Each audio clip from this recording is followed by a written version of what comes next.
Welcome, everybody. Thanks for joining us tonight for the third micro pitch event of 2023.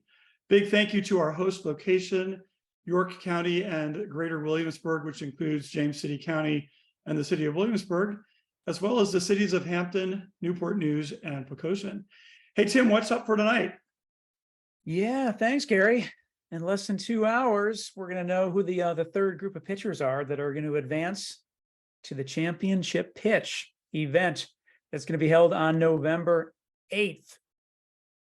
So we've had two of these before, and the last for micro pitch number 2, we had the Bobo Collective, Free Life, and Keep Up. They advanced to the championship event, and we'll have one more.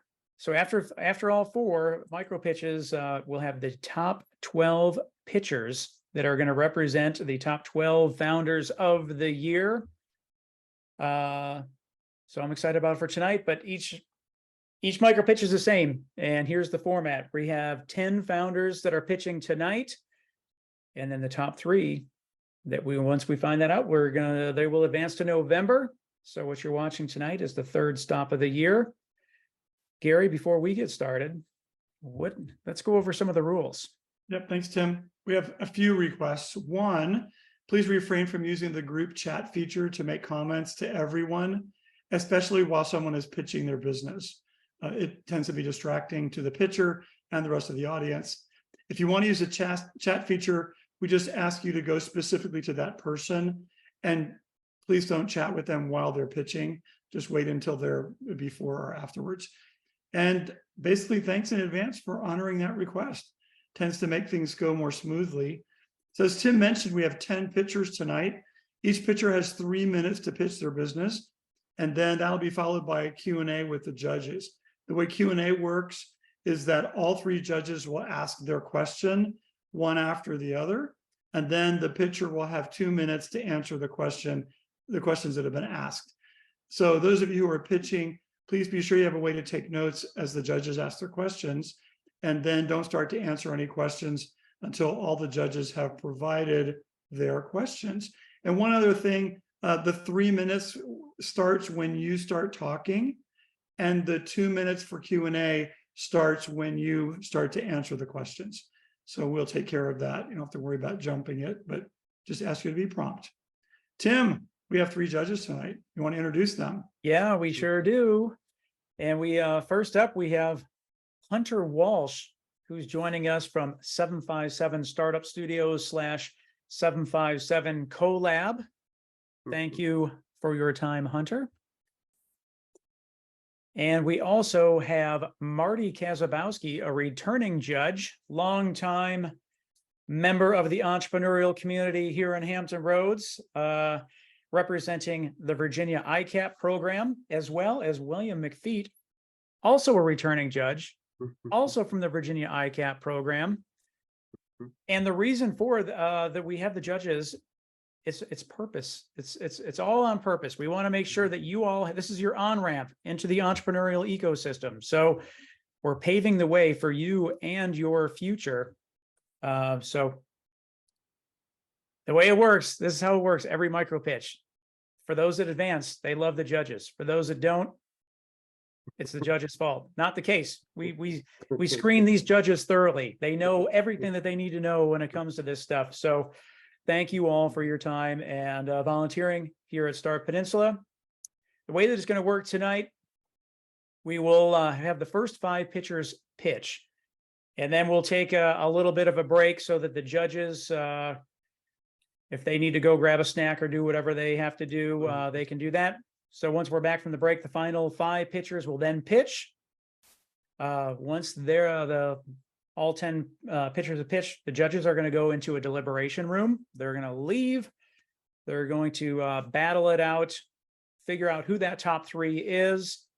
And then during that time, we will take a short break as well. We'll have some question and answer. We'll open it up, talk about what's next and what's involved for the finale in November. Pitchers, I know you're nervous. So here's just some reminders, a friendly reminder. When it's your turn, unmute yourself, share your screen if you have slides.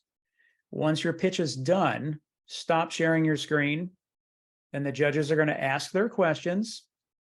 After the last question is asked, I will start the 2-minute clock. And then when you're done, mute your mic and enjoy the entertainment. This is really fast paced. We do it by design. It's a lot of fun. Gary, let's get started. Okay, we're ready to go. Deena, you're first up. Are you ready to go? I am as ready as I'm going to be. Okay, our first pitcher, please welcome Deena Moore from Hands Over Hearts for Life. Good evening, everyone. Thank you for the opportunity. I have a question for everyone. Have you ever had to go to a professional training for work or self-development? You sit through this classroom training and you feel like you're in a version of Peanuts, wah, wah, wah, wah, wah, wah, wah, wah, wah, and you get absolutely nothing out of that training. Well, that's how I felt in my 30 years of healthcare, having to take my CPR training. Every 2 years, we had to take this training, and ultimately you will walk out not feeling very empowered, just checking a box saying, yes, I did that for this 2 years. During my career as a cardiac tech, I had to become a CPR instructor to help keep the staff trained. I quickly realized through a friend exposing me to teaching CPR in the community that the need for CPR in the community was much, much greater. Bystander CPR rate increases the chance of survival. When we don't do CPR in the community, we actually decrease the person's chance of survival by 60 to 70%. Unfortunately, bystander CPR is at a 35% rate right now, which means there's a 65% chance somebody's going to not know what to do if it's you. My name is Deena Moore. I'm the founder and the owner of Hands Over Hearts for Life, your partner for all aspects of life. We focus on teaching with principles of love. Our basis is 1 Corinthians, which speaks about love. And so the things that we do different than any other organization that teaches CPR is we bring real life experience. We open the conversation up. We make the training fun. You walk out of the door empowered instead of feeling like you just checked a box. When I look at what we've accomplished over the past 5 years, we have trained and developed over 8,000 people in CPR and first aid. We have several contracts. We, this year alone, have trained over 700 people in the state of Virginia. However, there is a gap in the need for instructors. I find myself driving to Charlottesville, to the western part of the state, to Washington, D.C. I've even driven as far as Philadelphia to teach. And so there is where my need is. So as I look at developing this program and increase in the bystander CPR rate, at this point, we're looking to train more instructors. We need more people empowered to not only just be able to present CPR and teach CPR, but actually have people walk out the door feeling like they know what to do, when to do it, and how to do it. See, CPR training removes fear and liability. Most people don't want to help because they're scared there's going to be a liability, or they don't want to help because they just don't know what to do. So when I think about those classroom experiences where we just don't know what to do, and you walk out and you don't feel like you know any more than you when you walked in, that's what Hands Over Hearts for Life does. My name is Deena Moore. I'm the founder and owner of Hands Over Hearts for Life, your partner for all aspects of life. Thank you. Awesome. Thank you. 13 seconds to spare. Hey, thanks, Deena. Judges, are you ready? We're gonna, and Deena, you have something to write down some questions? Yes, I got my pen right here and I'm ready. Okay, we're gonna start with Hunter. Great energy. Really enjoyed listening to your presentation. My question is, what's your secret sauce? Can you explain how you're training CPR differently than all of the other competitors that are offering CPR training in the area and around the world? Okay, and now Marty's next. Yeah, so Hunter just stole my question. Not the last time that's going to happen.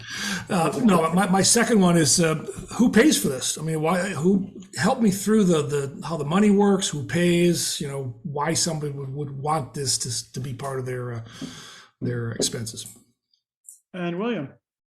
Marty just stole my question as well. The problem of coming last.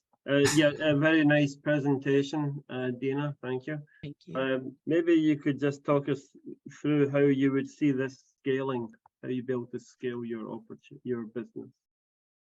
And when you start to answer, Tim will give you 2 minutes, and then he'll tell you when the time is up. All righty. Had to put the pen back on my top of my pen. All right, I'm ready. So when I, Can you guys see me? Okay, Yep. I'm sorry, my computer did something funky. When I look at what our secret sauce is, I actually had this conversation. I knew that was going to be the question that was going to be asked. What makes us different from like the American Heart Association, the American Red Cross, and all the other entities? And what makes us different is how we train. You cannot, everybody that is an expert in their field doesn't mean they can transform that information to other people. And that's where our skill set is different. I train my instructors to teach with principles of love. We use real life experiences, and we teach so that it's applicable to the audience. So right now I'm in my car at a daycare. My instructor is inside of a private daycare teaching. So when I get done with this, I got to run in because I have 30 students right now. And because we teach using the verbiage that they are used to hearing, I'm not to say that we dummy it down, but we make it applicable to real life situations instead of just always making sure we check the box. That's what makes us different. And because I always give folks an opportunity to share their personal experiences, sometimes it's a whole crying moment in the middle of our class. But what that does, it opens up people to take the fear and the wall down from learning and actually be able to be transparent. And we walk out of the door having a good time. I've never had anybody say that we had a bad class. I get more accolades for teaching. I've had more people say this is the best class they've ever had. And that's what makes us so different, is people walk out ready to actually perform. People who pay, businesses pay, churches pay, individuals pay. If you are a teacher, if you're a nurse, if you work at the drugstore, if you work at Target, CVS, if you are in construction, you need to know how to handle life-threatening emergencies. And so my audience is corporate, nonprofit, and community. I do a lot of classes completely for free, and I'm empowered to teach more people to teach communities. I'm working with Norfolk Redevelopment and Housing right now to empower people to learn how to teach CPR, because in bad situations, folks need to know how to happen. And scaling is the instructor training. We need more instructors in the state of Virginia. I can't do it alone. And that's time. Okay, thanks. Thank Give the you. judges a few seconds to finish up. Judges, just give me a thumbs up when you're ready to move on. Tamishia, you ready to go next? You're muted. I apologize. Yes, Okay, I'm so- ready to go. Okay, I'm going to so- share my screen. Yep, let me get the judges' thumbs up first if they're ready. Okay, can everyone hear Ready, me? William's ready, and Marty's ready. Okay, yeah, go ahead and share your screen. Can everyone see my screen? Yep. Yep. All right, everybody, please welcome Tamishia Henry from Collaboration Software. I would like to introduce you to Tiffany, who is a 24-year-old high school graduate. Tiffany has been diagnosed with being on the autism spectrum. Although Tiffany is high functioning and fully employable, she has difficulty learning new information. In order for her to be integrated into the workforce, Tiffany needs assistance from multiple government agencies. The problem is that these agencies have so many different rules that there's no cohesive way for them to work together. This is a problem for people like Tiffany, because with their disability, they must learn the inner workings of each government agency. And for too many, it's a bridge too far. That's because there are duplicate services, stovepiped operations, and no collaboration across agencies. Many disabled clients don't have anyone to assist them.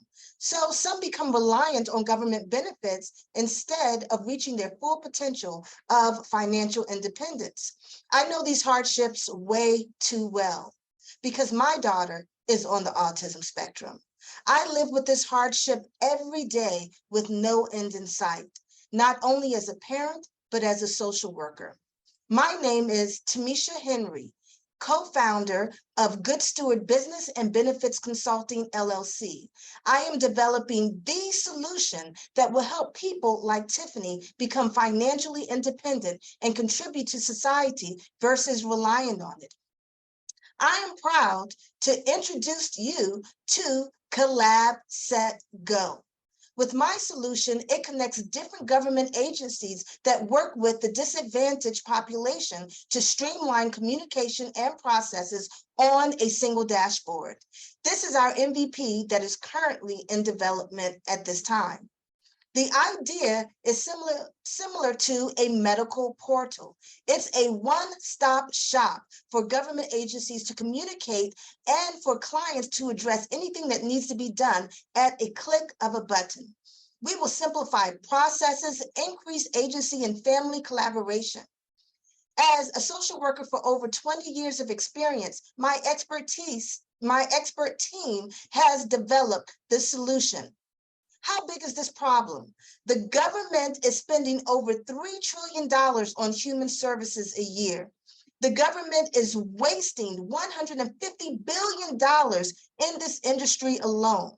With our solution, we will help the government decrease waste and increase efficiency with our enterprise option to larger organizations, and we will offer monthly subscriptions to individual users to help reintroduce them to the workforce. 200 people need this service. My name is Tamishia Henry, and I'm asking you for support. Okay, thanks, Tamishia. You want to unshare your screen? And we'll get the judges on here. You got something to capture their questions? Yes, I do. Hey, we're going to start this time with Marty. Go ahead, Marty. Yeah, thanks, Tamishia. Nicely done. It's an excellent pitch. This is a big problem. I've seen a number of startups recently trying to attack pieces of this problem. So it's a good on you for getting after it. To that point, I'll go to my earlier question. Who do you think pays for this? Are there healthcare agencies that pay for this? Are there personal care agents or people who pay for this? Or the autism people themselves pay for this? Okay, and next is going to be William. Yeah, thanks, Tamishia. Very nice presentation, and I agree with Marty. A very big problem. And on that front, I wonder if you could talk us through what type of competition that you're facing for your approach. And finally, Hunter. Similar question stated slightly differently. Kind of what's the competitive advantage or differentiator you have from some of the other nonprofits such as Eggleston that are focused on placing differently abled people in jobs? You also referenced 200 people. Is that the size of the market or the amount of early enrollees or early adopters that have signed up to test the MVP? Okay, well, thank you for your... Go ahead. Okay, sorry about that. Thank you so much for your question. I will begin with Marty. Who pays for this? Excellent question. Well, we first plan to market to government agencies. Currently, we are already in relationships with leaders of government agencies such as Social Services, the Department of Rehab, and Social Security. And so with these partnerships, they will begin to scale with an enterprise option as we are first testing our product. Secondly, the individual client will also have an opportunity for monthly subscription. And also medical insurance agencies such as Medicaid that also needs the information that government agencies will load into the system in order to assure for better health care for their clients. All right, then I will answer William's question, the type of competition. At this time, and this question also may, the answer may meet Hunter's question as well. At this point, I'm not aware that there is any competition in the area of a portal. Now, Eggleston, Versability, those are large nonprofits in Virginia, and they're probably using case management systems.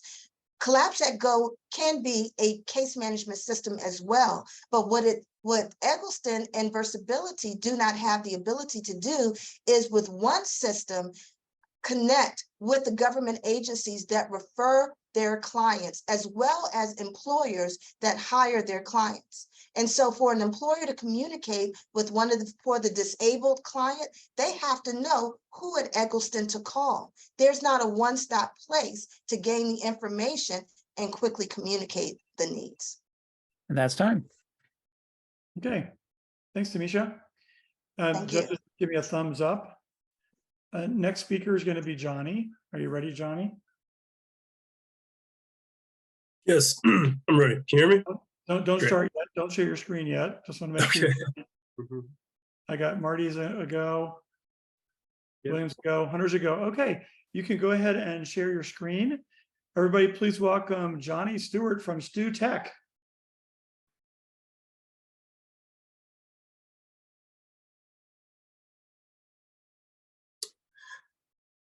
StewTech is an engineering firm that designs and manufactures personal electric vehicles and PEV accessories. We are in the midst of an electric revolution. The world is shifting towards sustainable and eco-friendly transportation solutions. The importance of electrical vehicles, reducing carbon emissions, combating climate change, and enhancing urban mobility cannot be overstated. With governments worldwide implementing stricter emissions regulations, consumers are increasingly seeking electric alternatives. Short commutes, typically within urban environments, have their own unique challenges. Conventional vehicles are often overkill for these trips, contributing to congestion and pollution. This is where StewTech comes in, addressing the specific need for efficient yet powerful, eco yet friendly, yet exhilarating short-distance transportation. The scooter market is large and expected to grow with a CAGR of 9.9% until 2030. To get an idea of our market size, we targeted people who commute 1 to 20 miles per day with the ages of 18 to 49. We've determined that 3% would make a PEV purchase. StewTech wants to capture at least 2.5% of that market. This is the Goblin S4, 72 volts, 40 amps, 8,000 peak watt hours, can propel you to 65 miles per hour with a battery charge range of 80 miles per charge. Our competitive advantage is a talented team of engineers who have creativity, vision, and freedom of expression for innovation, specifically designed components for better thermal performance, solving customer pain points by integrating quick disconnect cables to easily remove motors, in-house engineering capabilities to make exclusive accessories such as our safety lighting device.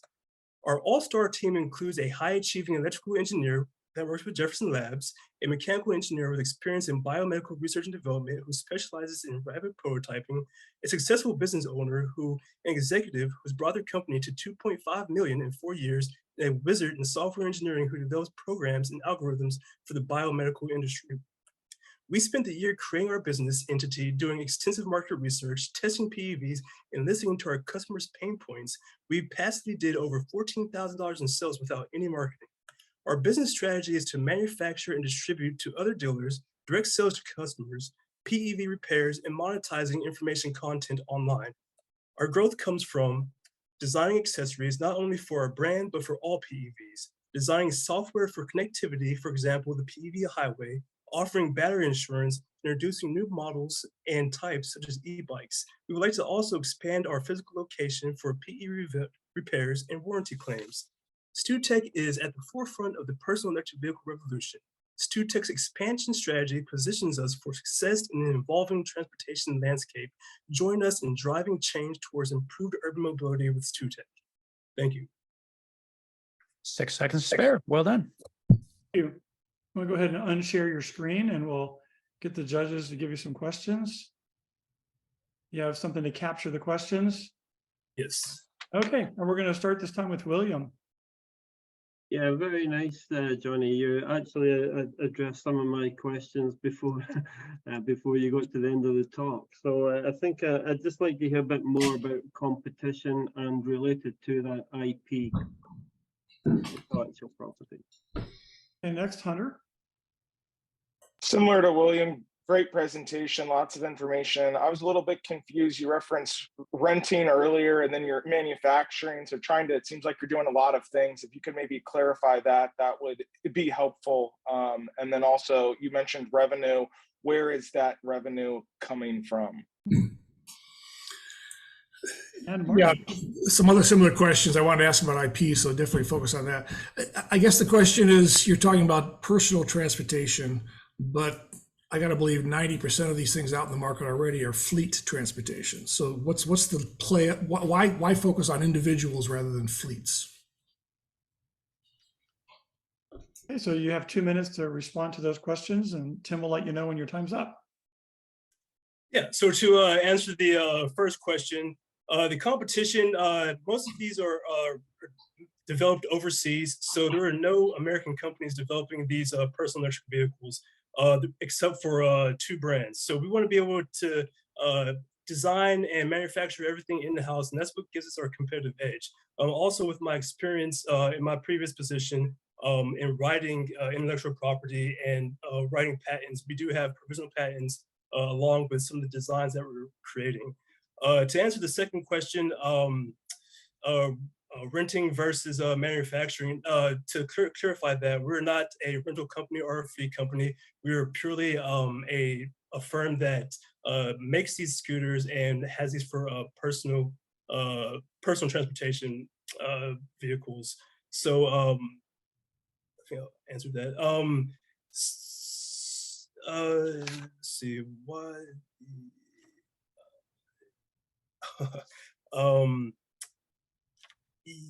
So I'm sorry, my handwriting was so bad.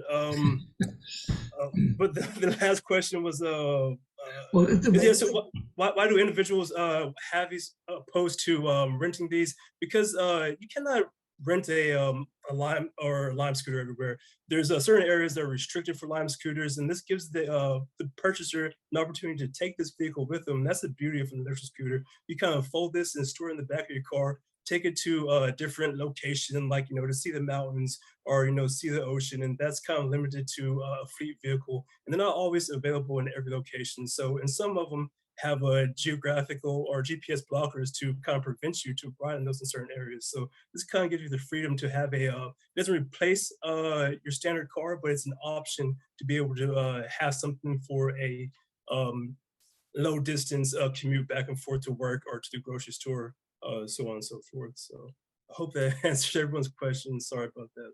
That's time. Okay, thanks, Johnny. And next up, we have Kristopher. Are you ready to go?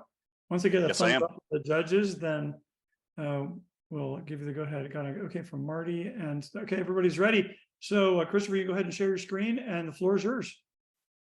Please welcome Kristopher Conklin from Vino Visa.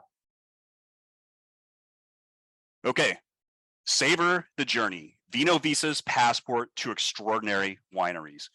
40% of wine enthusiasts travel to visit wineries, and they spend about 2 months planning each trip, hoping they choose their wineries well. Vino Visa is a digital platform where wine lovers can discover new wines, learn about wineries, and engage in wine-related events and experiences.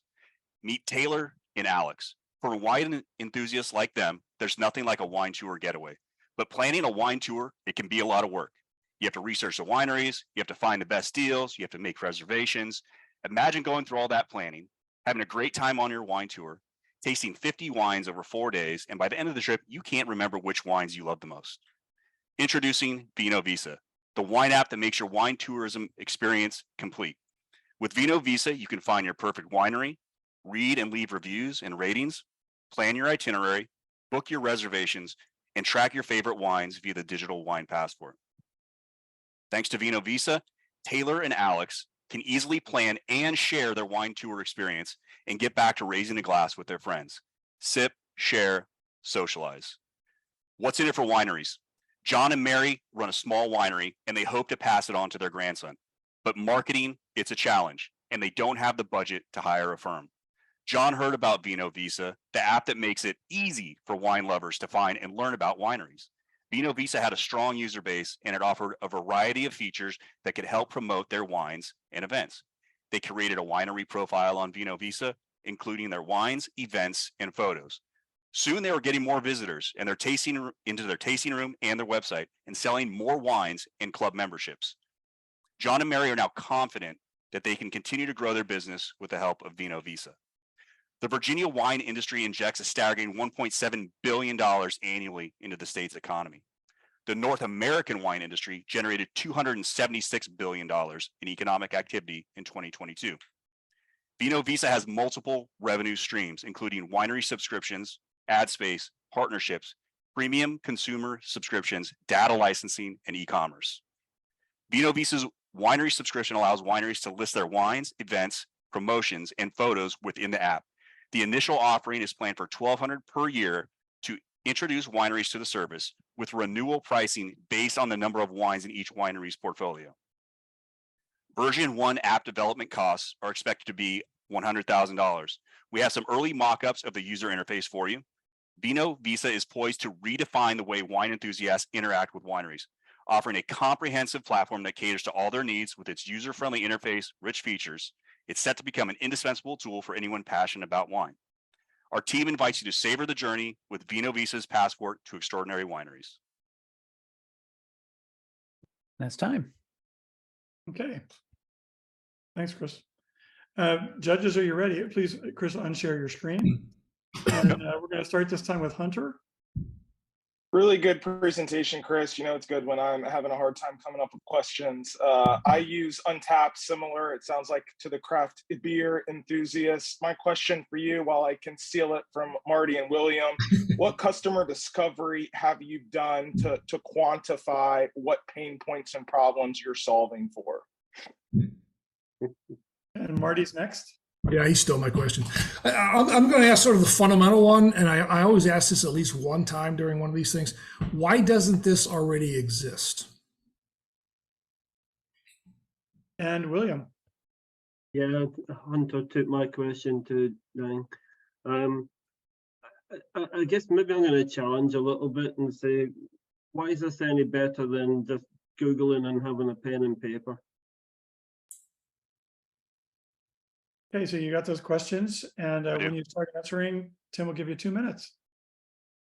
Okay, I'm ready. Go ahead. Okay, so customer discovery. So we've poured over the tourism reports from the state of Virginia to include the Wine Association, and so we know exactly who is coming, where they're coming from, the median age, ethnicity, everything, and what they're spending. So we know who's coming. You know, over 1.8 million people came to Virginia for tourist type operations. So we know there's a need for it. We've looked at similar apps to see their use. Untapped, you mentioned that. That's actually a model. I've actually spoken with Greg Avillo, who was the founder of Untapped, and he's given us some good insider info on that. So that's what we've done on our customer discovery process. And our next step is to actually visit the wineries, which we're starting next week to kind of get some of their pain points. Why doesn't this exist? So there's a lot of wine apps that do exist, but there's no specific wine app that specifically addresses the travel and basically the social interaction. Now, the Virginia Wine Board did create an application. They created it 5 years ago. It has 1 3-star review over 5 years. And the last time it was updated was 10 months ago. It is dead. No one uses it. It's not functional. So that is our only competition in here. Google, why is it better than Google? Why is it better than just writing it down? In this day and age, people like to share on social media. It's extremely important. People spend an average of 3 hours a day on their smartphone, and they're Googling wineries. You know, the discovery search is the #1 search. 85% of searches is discovery search. You know, wineries near me, pizza near me. So that's what they're looking for. They're looking for an easy button to try to find where these things are at. Plus, this is like the Uber of wine apps. It serves the users and it also serves the wineries. It's a dual functioning app, so it has dual purpose, and it benefits both parties on that. And that's time. Okay, thank you. Next up is going to be Seko. Seko, are you ready to go? Let's give a thumbs up from the judges before you share your screen. Got a thumbs up from Marty, Hunter. Okay. I need 1 second for William.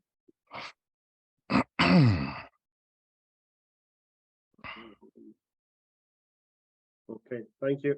Okay, we're good. We have all judges are clear. Seko, go ahead and share your screen. That'll All right, introduce you, everybody. And then you just start, and Tim will give you 3 minutes on the clock. Okay. Everybody, please welcome Seko Varner from Hampton Roads, Greenbook. All right. I'll let you go to slide 1. I'm ready now. Okay, perfect. All right. Circulation is key. When blood stops circulating, it's terminal. When breath stops circulating, it gets terminal. So when resources stop circulating, it's terminal. In the Black community, resources circulate 1 time. Latino, 6 times. Asian community, resources or money circulate 9 times. Communities that self-resource have lower rates of poverty, preventable diseases, teen parenthood, imprisonment, crime, and violence. So we're finding ways, and we found a way to make sure that the money in the Hampton Roads Black community circulates with greater efficiency. And our platform is called the Hampton Roads Greenbook. It's an online directory that highlights Hampton Roads Black businesses, professionals, and organizations, while also supporting women-owned businesses, Latino-owned businesses, veteran-owned businesses. Our ability to categorize businesses allows people to go to our site and find just the type of businesses they wish to support. And the great thing is, when we circulate our funds better, we address some of the social ills that are happening in our community. So the Hampton Roads Greenbook is a device online and a device on your cell phone that helps us better circulate the resources in our community, leading to stronger communities, leading to a stronger Virginia. So we have free entry for all. And then we have tiered payments for higher levels of advertising. And this is our sustainability and growth strategy. And one of the things we realize is we really have to serve the community first, and then we can scale and grow. So those businesses can come in free, but they can also come in and they can pay 10 a month, 20 a month, 60 a month. And we have a lot of categories rather. So if you want to just look up, Hispanic, Native American, Asian, white, LGBTQ, women, veteran, Black owned, we currently have 1,700 listings, 1,282 of them are Black owned. So supporting this initiative, and you support over 1,000 businesses, organizations in Hampton Roads.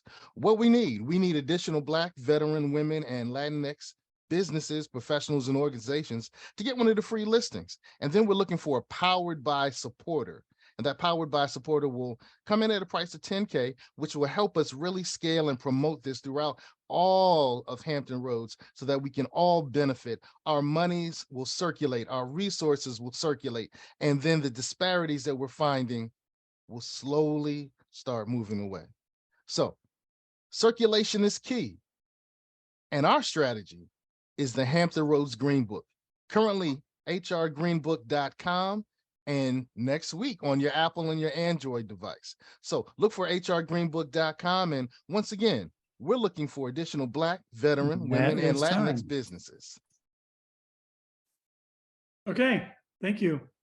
Ready to have something to capture some questions from our judges? Yes, ready to go, ready to go. Okay, and this time we're going to start with Marty. Yeah, thanks. Good job. I love the idea. Love the reference to Greenbook. Good stuff. How do you stave off competition? Surely Google could do this tomorrow if they felt like it. Okay. Next, William. Yeah, thanks for the presentation.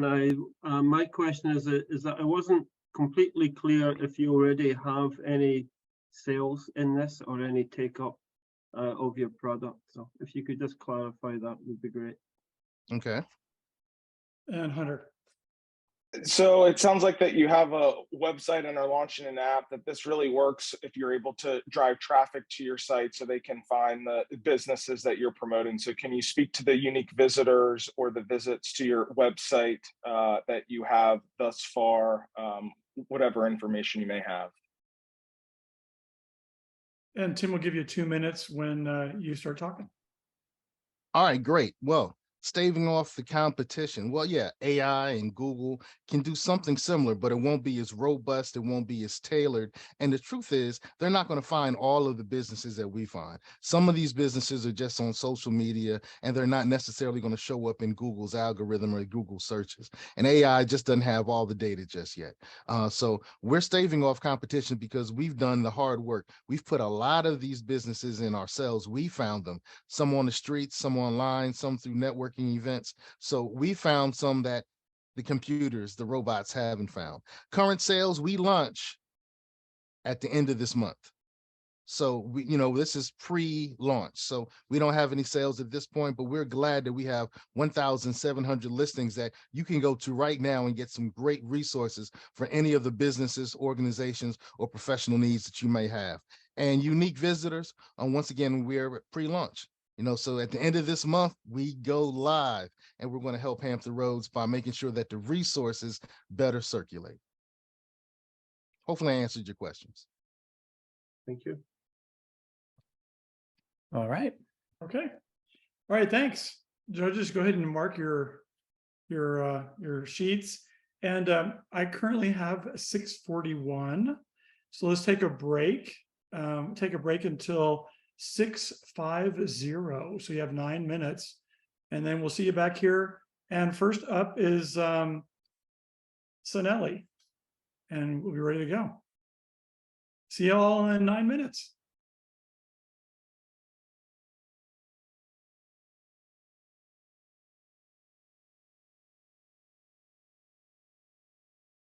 And it's 6:50. So if you want to share your screen, you can go ahead and I'll introduce you and then you can get started.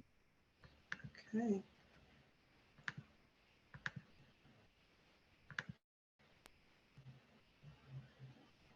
Okay, everybody, please welcome Sanele Lasana from Adult Tumbling 757. Hey, everybody.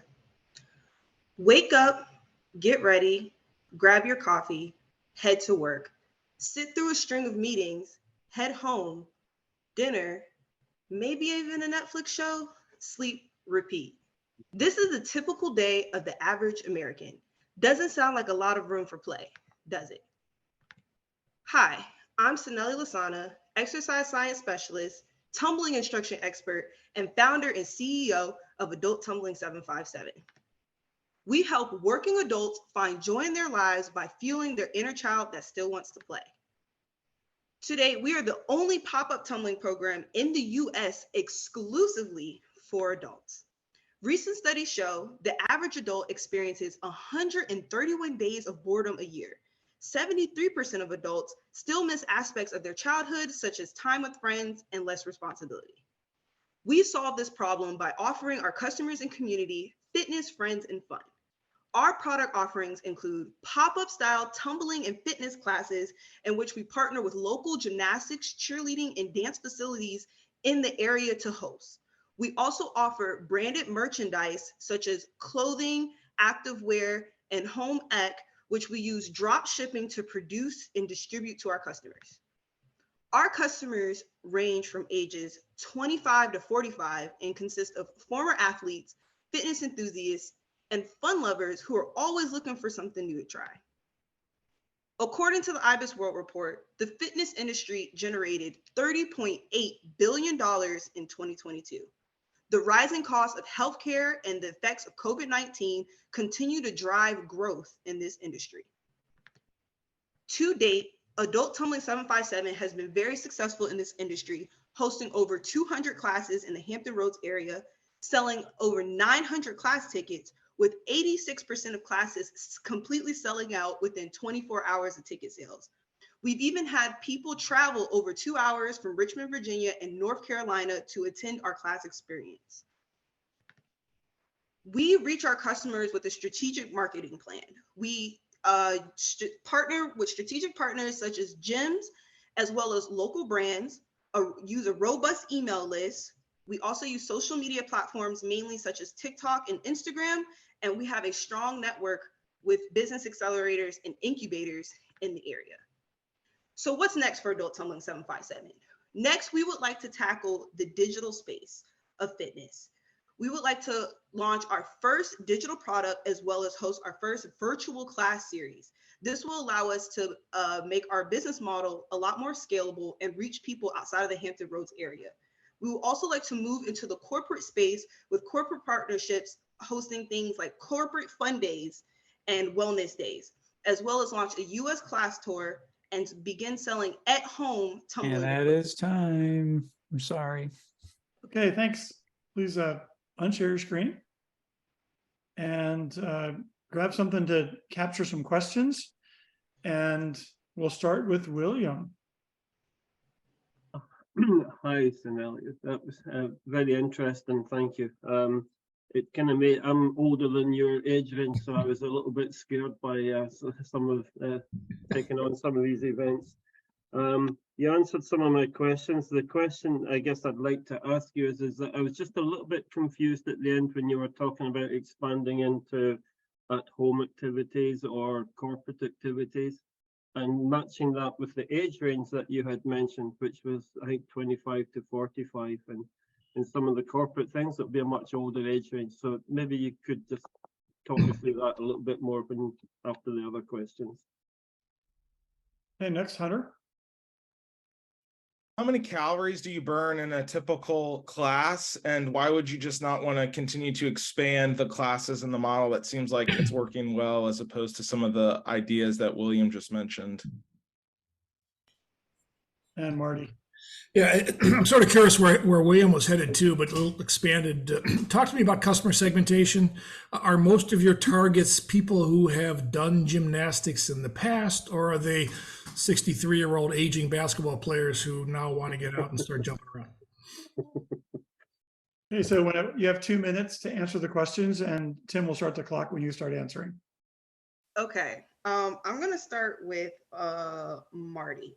So with customer segmentation, surprisingly, most of our customers are actually people who have never tumbled before and have always wanted to try. So sometimes these are people who live in areas where they couldn't afford or didn't have access to tumbling as a kid, and now that they're older, there is something for them. As far as how many calories are burned in a class, people typically burn anywhere from 500 to 1,000 calories a class, depending on the person. The reason why we would be interested in heading into the digital space, offering some at-home things, is just because that will help us make our model more scalable. So with that in-person, only relying on in-person, it just puts a cap onto like how big the business can scale and grow. And how will so as far as other age ranges, as far as corporate fun days, we would tackle this by, we also offer like a tumble fit class, which is our fitness class, which is a little less robust, and our classes are also taught by skill level, so beginner, intermediate, and advanced. So if you are someone's completely beginner, is not used to much movement at all, you would take that beginner class, which would fit your fitness level. I hope I answered your questions. Thank you. Cool. Okay, thanks. We'll give the judges just a few seconds here to update their sheets. And Carly, are you ready to go? Yes, I am ready. Okay, don't share screen yet. Just judges, give me a thumbs up when you're good. Marty's good. William's good. Hunter's good. Okay, you can share your screen, and then I'll introduce you. And you have 3 minutes as soon as you start talking. Okay, hold on.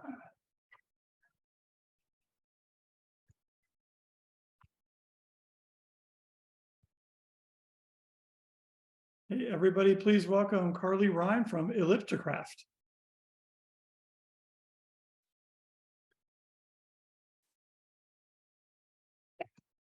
One in 3 Americans are now reporting symptoms of an anxiety disorder. Mental health is replacing COVID as the new American pandemic. So it's not surprising that people continue to look towards outdoor activities and holistic exercise as ways to manage stress and improve overall wellness. We know these types of activities are good for us, right? And the science backs it up. And actually, science around blue space exercise or exercise around water is even more compelling, being linked to everything from disease mitigation to increased social connections. People are getting the importance of this mind-body connection, and they are taking action. People are reporting that they prioritize physical fitness as a way to achieve a more improved mental state, and they are continuing to go outdoors. Outdoor activity participation rates reached a record high of 165 million Americans last year. That number continues to increase year over year post-COVID.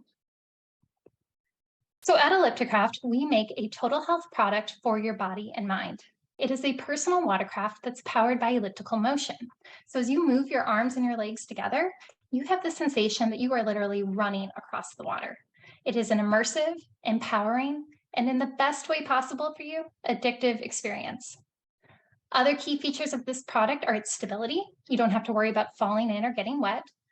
The ability to do a full body workout of arms and legs together, and also portability. We use inflatable pontoons and our frame disassembles and packs into carrying bags. So you can fit this entire product in your car and take it anywhere you'd like to stride.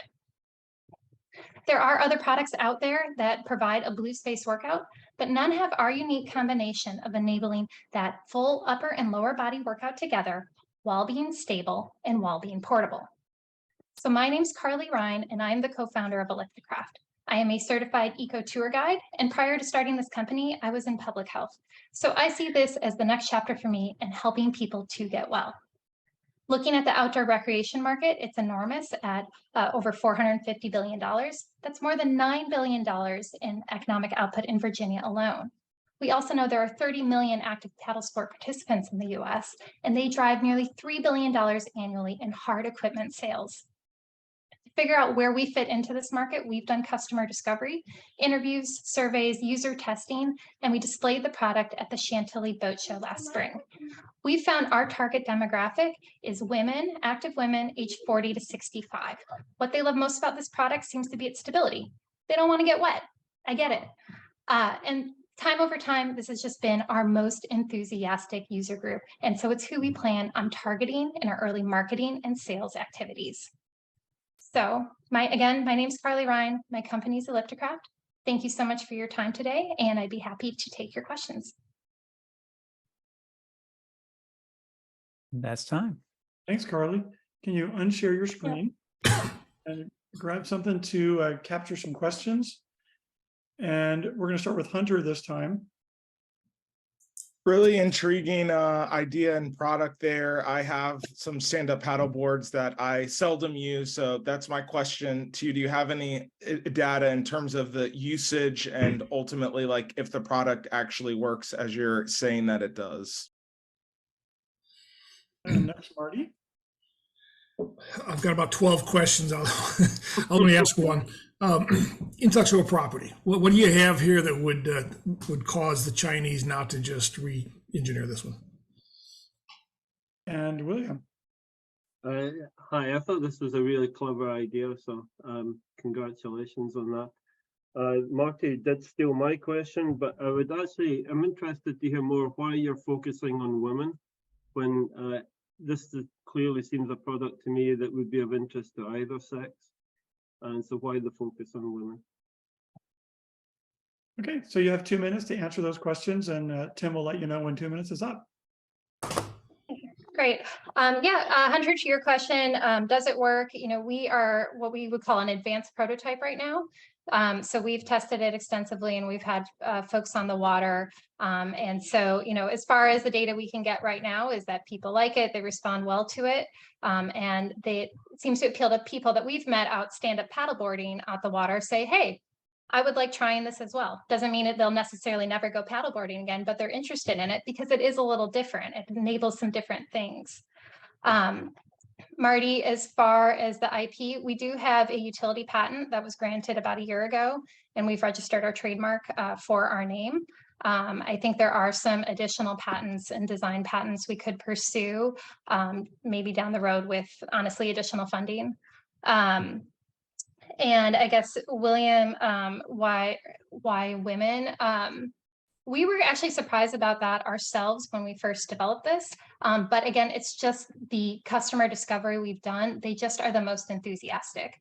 And it's gotten to the point where we can almost spot somebody walking and we kind of see what they look like and their age range and just kind of the look, and we're like, she's going to love it. And she does. And we had it at the Chantilly Boat Show last spring. And it was kind of the same thing with just people walking all day that are in the market to buy boats. And that was the group of people that would come up to our booth and they'd say, I love it. I need that. They're just the most enthusiastic. So I agree with you. I don't think we want to only market it to women. There are men that I think will also enjoy this and people of different age ranges, but it's just been so consistent that that's who we plan to start with. As far as, when you have to pick a little bit of a marketing strategy, that's where we would go. Thank you. That's just about time. Great job. Okay, thank you. We'll hear from the judges and give me a thumbs up. Karun, are you ready to go?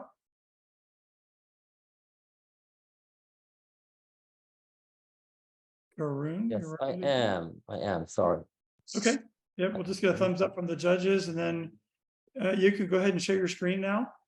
And then I'll introduce you once the screen pops up. Everybody, please welcome Karun Tahilramani from Tusi. So I was at an Alzheimer's event recently, and a mid-40s newly married couple approached the podium. The man overcame with emotion as his wife spoke about his painful dementia diagnosis. She consoled him as tears rolled down his face because he knew of the devastating trajectory he was on. Dementia can affect any one of us without warning. Its impact can be crippling physically, emotionally, and financially. No cure yet, but if detected timely, lifestyle changes can keep it at bay a little longer. It can take up to 2 years between dementia onset and diagnosis because specialized physicians trained to test for dementia are in short supply. But this wait is an eternity for dementia patients. With new drugs on the horizon that can be effective only if administered early stage, the need to reduce this wait is even stronger. So we at Tusi are addressing this by giving more physicians the tools they need to test for dementia timely. The EZIL, our patent-pending invention, is a set of smart cubes designed to bring specialist-level dementia testing to primary care physicians. This will enable earlier intervention so a father can be of sound mind and body long enough to walk his daughter down the aisle, or a grandma can enjoy a few precious moments with her first grandchild. Just that little bit of extra time of full cognitive and physical ability is priceless. Now, the EZIL has a competitive edge over other app-only solutions in that it provides useful analytics, it's multilingual, but most importantly, it can test patients' physical capabilities, which an app-only solution simply can't. So we think the total addressable market for dementia testing will be somewhere between 2.5 and 3 billion, representing 50 to 60 million people, which basically includes every Medicare eligible US resident age 65 and above.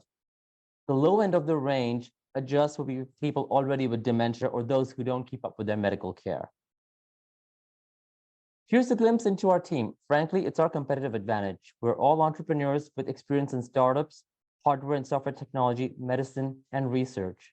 Now, we initiated a customer discovery process with Virginia ICAP to validate our idea with primary care physicians and got some very valuable insights that are guiding our path forward. But we still have more ground to cover here, so any introductions to primary cares would be very helpful. We're also looking to form an advisory board to help us march ahead. I'm Karun Tahilramani, CEO and co-founder of Tusi, where we address society's cognitive challenges. Thank you. That's time. Okay, thank you. Judges, are you ready? And you have something to write down some questions. I do, yeah. We're going to start this time with Marty. Yeah, nicely done. Again, I have more questions in time. I'm just curious what proof you have that it actually improves, that it actually works. Okay. And next, William. I have a similar type of question. It's you mentioned that this would be an early diagnostic method. What's the value of an early diagnostic method if there is no treatment? And finally, Hunter. What kind of regulatory hurdles do you have to pass with this particular solution that you have in Tulsi?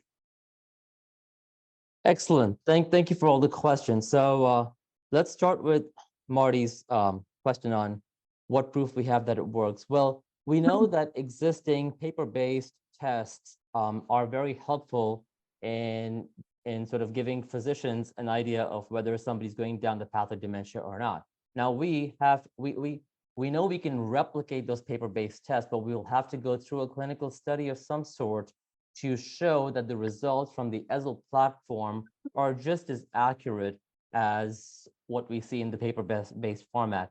And so long as individuals answer the questions the same way they do on a paper-based format, there's no reason to believe that the results would be any different, but that's something that has to be tested and shown in an effective clinical study. Moving on to what value there is if there's no cure.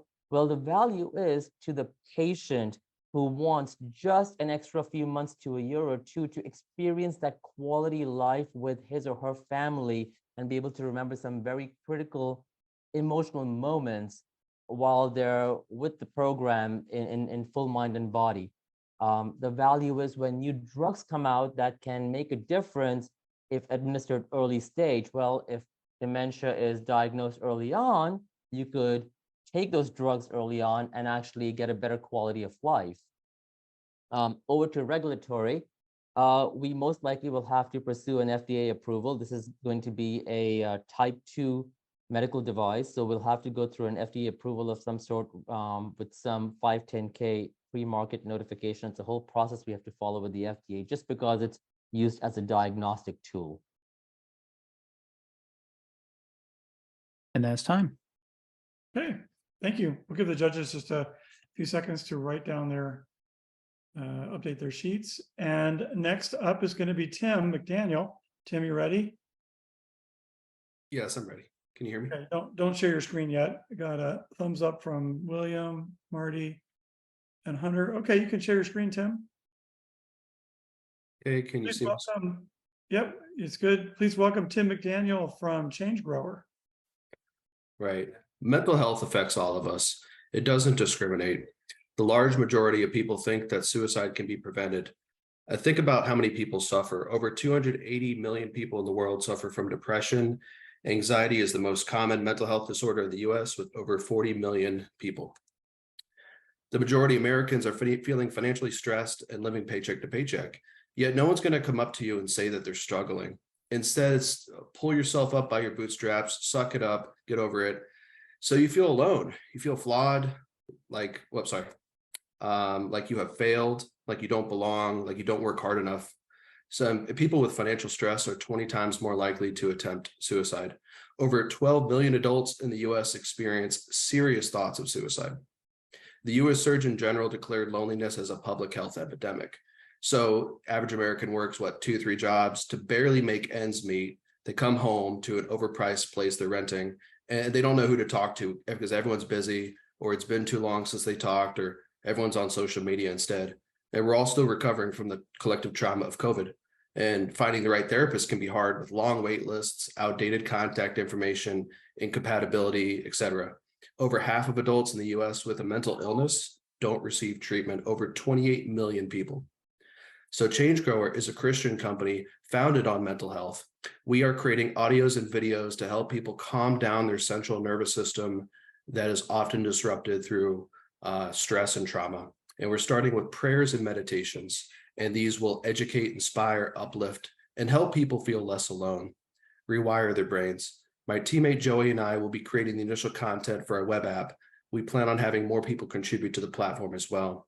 2/3 of adults have at least one adverse childhood experience, also known as an ACE score, and having a high ACE score puts you at risk for chronic health conditions, mental health disorders, risky health behaviors, the list goes on.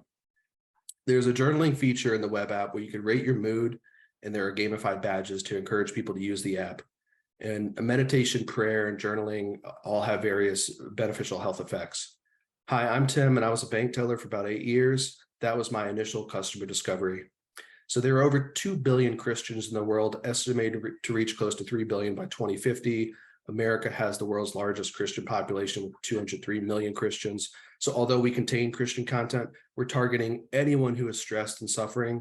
And eventually we'll have other content as well, like breath work, positive affirmations, motivation, and educational stuff. But right now we're in beta test mood to discover product market fit and get feedback from our customers.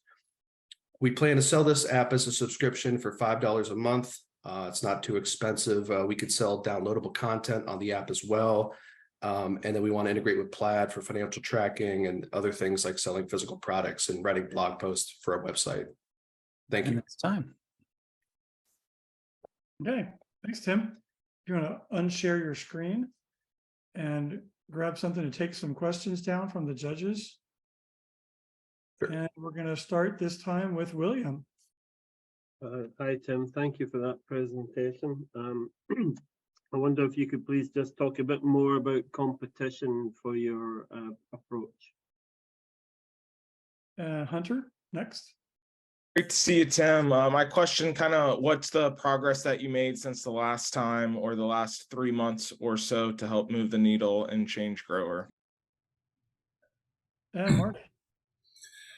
Yeah, seriously, Willie stole my question here. It'd be hard to find a more congested market anywhere on the planet. I'm curious to see how you get through the competition. But my real question is related. What do you have that's different than all the others that are out there? So you get 2 minutes, Tim. Once you start, the other Tim will start the clock and let you know when you're done. For sure, thank you. So the competition, there's various meditation apps. There's Headspace, Calm, Insight Timer, 10% Happier, various things like there's Abide, for specifically Christians. What we're different though is the awareness of this pervasive trauma. We have generational trauma from the Great Depression, that it's actually passed on through our genes and different generations of people. And then we're in an environment now that's worse than the Great Depression. Wages have been stagnant. People are obviously homeless, living out of their cars. And work-related stress and financial-related stress are like the top reasons why people unalive themselves. So the progress we made lately is I whittled down my team. It was too large, and I have a lot of clarity on who I'm targeting. We thought about, young people, Gen Z and millennials. We thought about targeting men or women. And at this point in the game, it's anyone who engages with this content. So it would be, Christians. I've recorded a couple pieces of content already myself, and I've gotten good feedback from people that has been helpful. So that is the key right now, is generating content specifically for the web app, testing some of that stuff out with people. And if it actually helps people, then we can put that on the web app and write the blog posts so we could sell, make money through ads and affiliate links. But we want to stay super focused on right now just recording content. I'm not letting perfectionism get in my way. Just record it on my phone. Something that I think would help this large population of people in the world that are out there with the happy face on, that are, silently suffering. So that is time, Jim. All right, thank you. Yeah, thanks, Tim.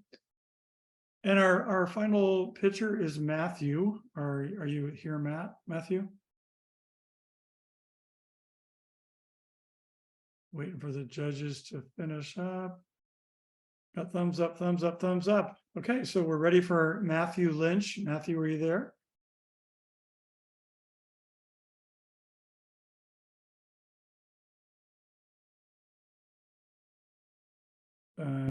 Matthew going once. Oh, hello there, everyone. There you are. Okay, good. Great. Are you ready to go? I am nearly ready. Yeah, funny story here. I'm having the toughest time uploading the video that we've made. So just have my iPad in my lap right here and taking up my time. And I'm sure if the time hasn't started now, I'm willing for it to start. But just filming this, and we're at about the last 5 seconds and gonna upload it to my computer. So it was not working on any form. And so anyway, if I could kind of reintroduce Stewards, I'd be comfortable starting there, and don't have a PowerPoint for that. Okay, I'll go ahead and introduce you, and then Tim can start the timer, and then whatever you do with your 3 minutes is up to you. All right, please welcome Matthew Lynch from Stewards. Hello. Hi, everyone. So Stewards is a benefit corporation, a consultancy, a membership organization. I don't want to limit us by even saying NGO.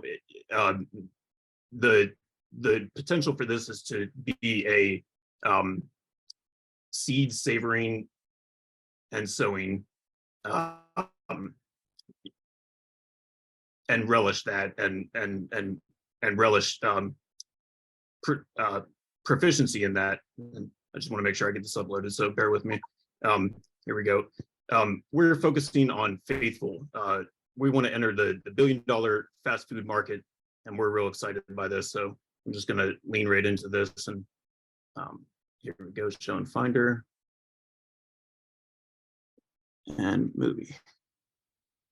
Is my screen sharing right now? Nope. No.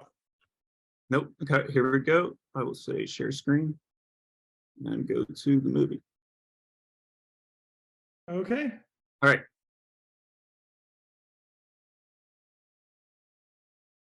And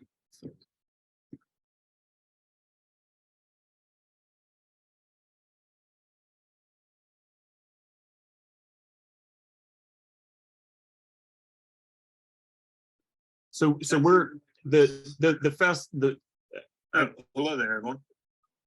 And that's a real funny part. So here we go, is built on the prolific sense of the ghost kitchen and the delivery app system that we have, yet very limited in the organic section, the niche, the practice, available, done well even when not organic, very tasty, very commoditized, right? But here we have Palette entering a $300 billion market with a menu of menus, and here you get just the quickest taste. And right here, is it sharing volume? Are you ready to go? Can I ask y'all real quick? Is it? I'm happy to show you all the last little bit. I'm so embarrassed. I'll get this uploaded to our LinkedIn and everything. And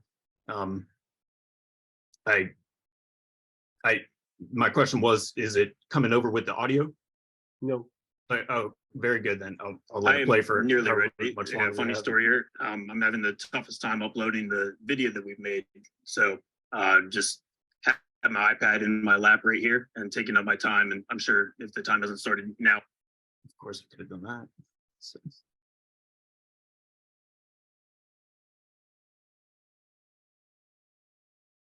Very, very pleased to announce this, that we can affect change, and so thank you. My name is looking forward to questions and looking forward to making an impact in Virginia. I can see the rest of my time. That is time. Okay. Go ahead and unshare your screen so we can see everybody. Okay. And for questions, we'll start with Hunter. A little bit of background I suppose I should have given was that I've worked in many restaurants and have taken note of practices, and have taken note during over 10,000 deliveries for DoorDash and Uber Eats. Did consulting for free when I was out there. Okay. So we're in the Q&A part now. Hunter, you can go ahead and ask the first question. Great to hear from you again, Matthew. I'll give you another opportunity to quickly answer and respond. What is the problem that you're solving for, and what is that solution? Okay, and then next question, Marty. Yeah, I'll ask a similar question I asked before. Is it, how does the money work? Who pays? What cut do you get? And William. Yeah, just kind of building on the previous bits, I'd like to just hear a little bit what you've done for the way of customer discovery. Okay, Matthew, so you have 2 minutes to answer those questions, and Tim will let you know when the 2 minutes is up. Thank you. Can everybody hear me? Yes. Yep. Okay. Well, I was on mute there, and I thought I was expanding a little bit, so I'm caught off guard here. So what problem is solved, as well as if y'all would help me here. Solution. The other 2 questions were, if someone could just help me. How do you get paid? And the structure of that, thank you. And then finally we had Customer discovery. So wonderful. So discovery, we're looking to do a fun little organic, faithful organic establishment near me.com. And we're looking to do that in the major cities and have this proliferate. Looking to start that here locally and headquarter here. What problem do we solve here, as well as the structure, is often when we choose to go out, we're limited by, and I thought it was incredible how doing 10,000 deliveries for Uber Eats and DoorDash, people would order from all these different places, you know, for their kids and for themselves and make a big smorgasbord and so on and so forth. So I think that we, without solving a problem there, we are solving a problem of, I'm sorry, yeah, to say that was, you know, a robust, so you might take some fried rice from Orient, add it to your burger or your grilled cheese or your flounder sandwich, or your all organic and free range and so on and so forth. So we're solving a big problem that, and I wanted to start this out with my squiggly arrow that showed the finding the heaven and the hell and so on and so forth of the industry is, you know, and it leads to an organic cup of coffee. Is no one else does it. I don't have organic Brazil nut milk. I don't have organic whole nut or whole milk. I do it at home. I have a $50 espresso machine. It's wonderful. So I want to see it out there. I'm solving a need. I'm kind of taking that advantage of solving something for yourself first. I note a tremendous organic niche out there, and look forward to the customer discovery of the website. Looking forward to like what this would fund if we were to be a winner, and you know, starting from there. So thank you. The structure would be to not to divvy it up and to be smart with that. Looking forward. Okay, thanks. Thank you. Time is up for questions. Thanks, Matthew. Okay, so we are at the end of our pitch lineup. Judges, you go ahead and mark your sheets or whatever. And then I think you're going to be excused to Whisk you away. Go and deliberate. And Andrew will guide you through that. So we'll see you when you're done. And Tim, I'll turn it over to you. Yeah, I think that I am going to turn it over for a break. We'll take 10. Sometimes the judges also need to take a break before they start their deliberation. So let's come back at 7:35 and we'll just have a discussion. See y'all in 10.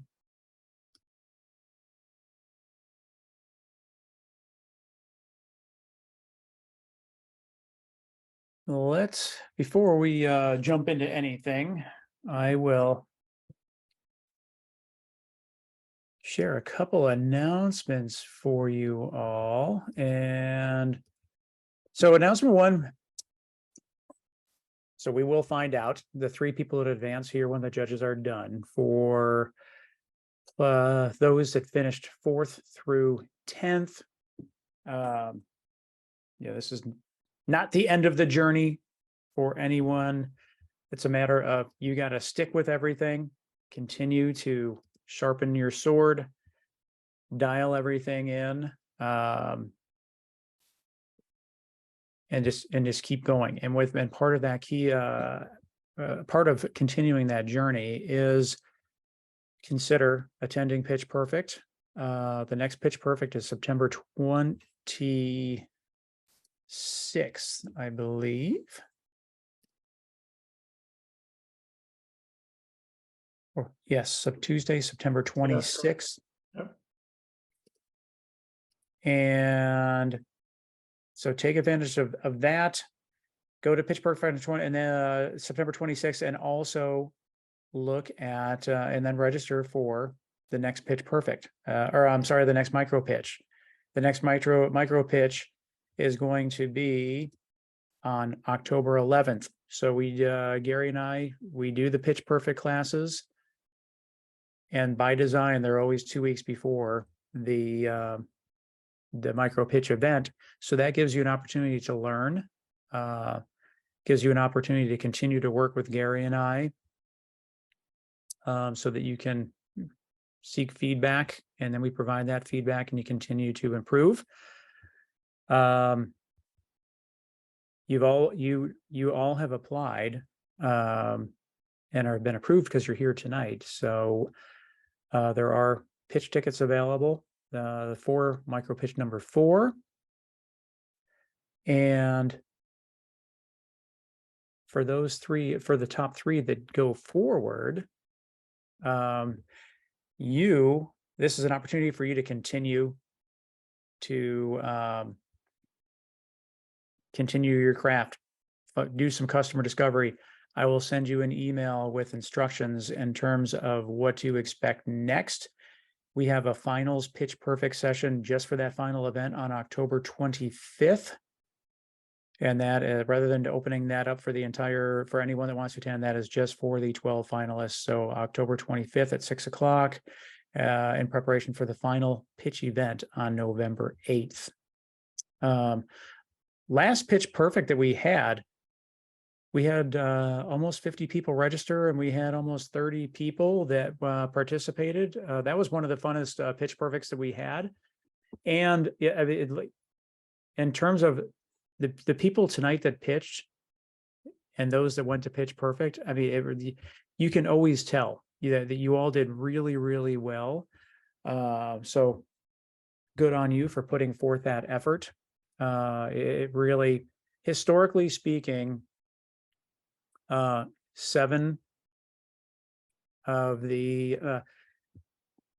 70-80% of the people that win all go through pitch perfect. In terms of like on November 8th, when we award $5,000 to the top 3 people that are pitching of the top 12, 2 of those 3 always attended pitch perfect, and they just continue to work on it and work on it and work on it. So take advantage of that. We are continuing to work on prize packages for it's more than just the $5,000. We have people that continue to want to offer additional things. So we're working on that, whether if it's free space at a co-working gather stepped up and they want to offer for free space. If you're a technical company, Reactor is going to offer some space there.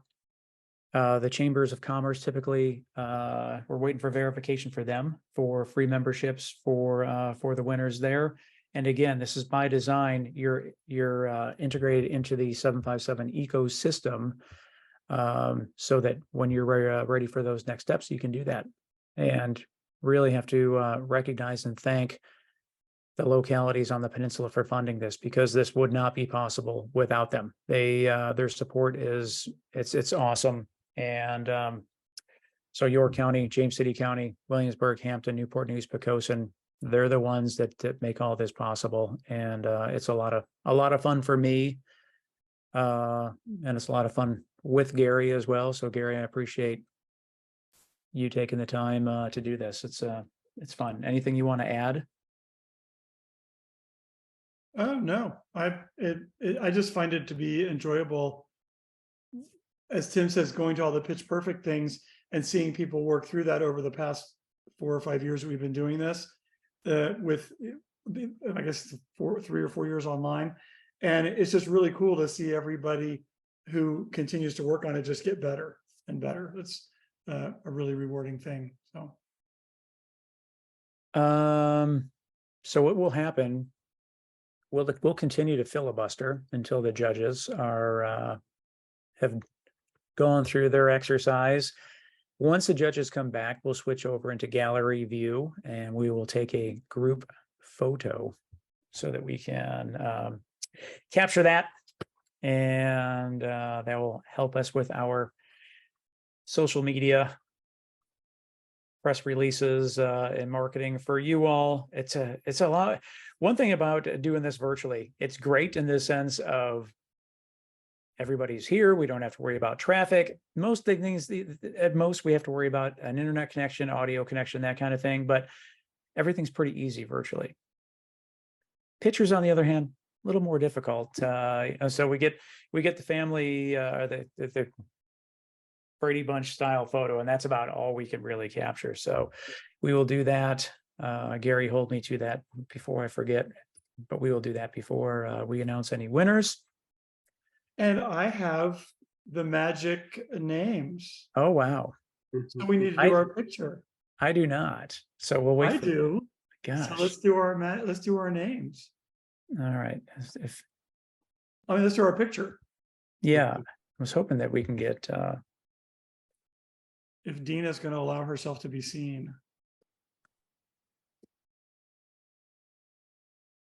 Tim, you have it. You just need to check your chat. Yeah, Dan sent it to me. So. All right. Well, I am going to go ahead. I'm going to take a screenshot. So everyone show your pearly whites and smile on the count of 3. 1, 2, 3. All right. I'm going to do one more just to build some more suspense for everybody. All right. 1, 2, 3. All right. Well. Okay, you ready? Did judges, do you want to provide any feedback first? Yeah, judges have something to say. Filibuster this for a little Don't bit. spill the beans, though. I thought it was a good group. Every time we do this, the presentations are a little bit better and a little bit more thorough. So congratulations to all. I'll just say it was really enjoyable, a nice diversity of projects, and yeah, congratulations to everyone on the presentation. Always fun doing these. It's a lot of startups that were right at the top, right on that line there. More than happy, please reach out to me if I can be of assistance. Love doing one-on-ones and just connecting with anything you might need help with. So find me on LinkedIn. More than happy to connect and see how I might be able to help you guys. Okay. Y'all ready? Drum roll. Okay, these are just the top 3, not in any order, just randomly the top 3. So the first of our 3 moving forward to the finals,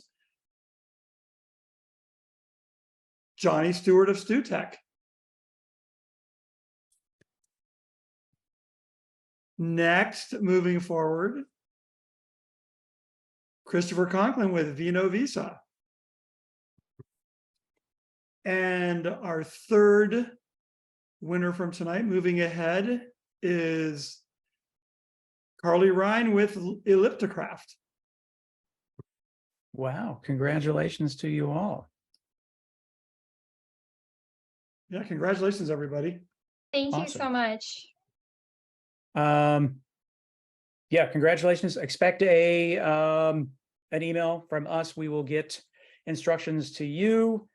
For those Andrew that has make it through. And Yeah. Andrew has put in the chat, just if you guys, whoever's on, if you want to capture that of the upcoming events. So you can, but I'm sure that'll be in an email to you as well. Yep, that's what I was going to say next. Yeah, I just want to say thanks to everybody for being brave and coming and doing this. It's sometimes terrifying, but no reason to be terrifying. But thanks for stepping up and just leaning into the discomfort and letting the world hear about your ideas. That's awesome. All right. Well, everyone, thank you so much. We're early. What an efficient group. Thank you all. So people that advanced, expect an email. For those that did not, check that chat and attend Pitch Perfect and take another swing at bat. But this is it. This is the last time of the year, and then we're done. Sanele has a question. Yes. You're muted. But she's muted. Sorry. So quick question. I know there was something about if you did Pitch Perfect and then pitch tonight, you would get reimbursed your application fee. Is there any way we could apply that to the next one rather than receiving it back? Or yes. I mean, so just if you can just shoot me an email quickly, just to remind me.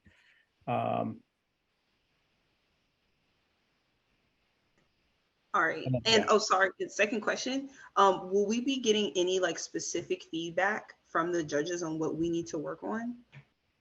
Not from the judges, but in terms of, I mean, if you want to reach out to them individually, if there's any questions that you certainly can. In terms of like pitch coaching or anything, we want to be respectful of the judges. Not to mention that you may see a judge in the final pitch competition as well. So we need to keep the playing field level, and not have there be anyone potentially say there's some bias of, oh, they won because the judge helped, kind of thing. Thank you.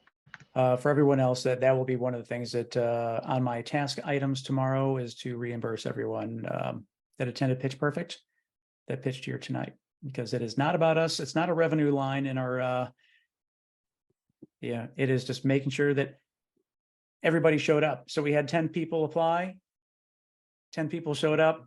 We had 2 alternates that were standing by. So we want to make sure that we sell out every single time. We want to make sure that everyone has the opportunity to participate.